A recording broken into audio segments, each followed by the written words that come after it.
For more on emerging trends in the year ahead, Bill Capuzzi joins us here on set. He's CEO of Apex FinTech Solutions, a digital infrastructure provider for the fintech industry. Bill, great to have you with us. Great to be here. I was reading through the notes.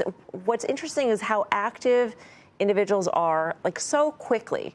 Yeah. When the Venezuelan news broke, you saw the action immediately.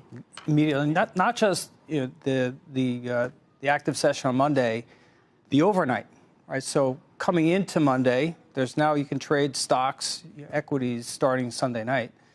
The amount of activity in like Chevron on Monday or on Sunday night was incredible. Right? 500,000 shares, which in the big scheme of things is an incredible amount. But there's an overnight market now. You can trade equities from 8 p.m. until 4 a.m.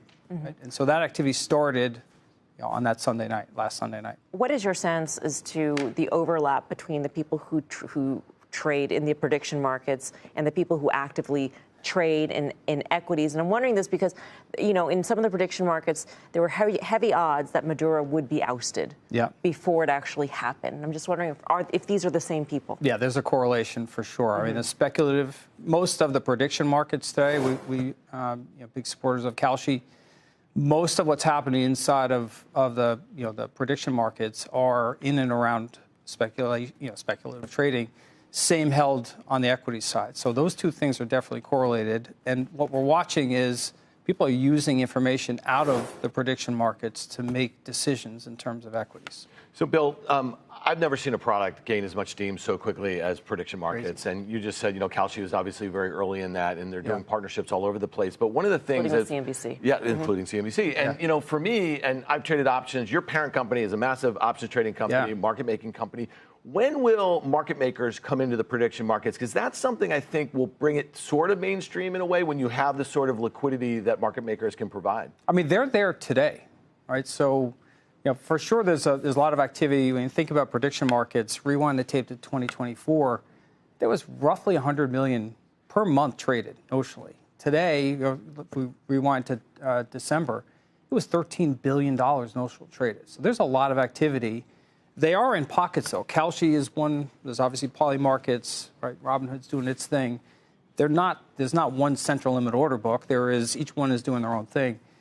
A good amount of liquidity in each one of those is coming via market makers, via liquidity providers. Yes, there's matching buyers and sellers because you're using an exchange type of sort of structure to trade them. But there for certain are market makers that are injecting liquidity onto one side of that market.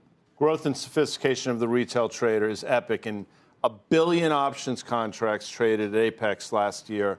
And you would think a lot of those are zero-day expiry. Yeah. It's not. So speak to what you're seeing in terms of options. Yeah, rewind the tape to 2021, right? Greatest kind of gold rush for retail investors. Everyone's sitting at home, PPP money coming in.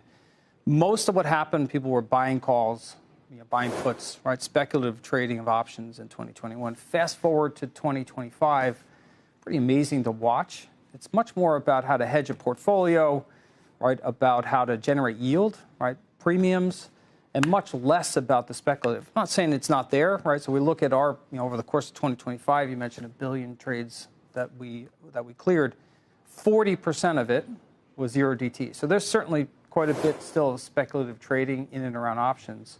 Right, but that number was much higher 4 years ago. Right, so people are becoming much more sophisticated on how to use tools. Right, retail investors how to use tools like, options to create yield within their portfolio.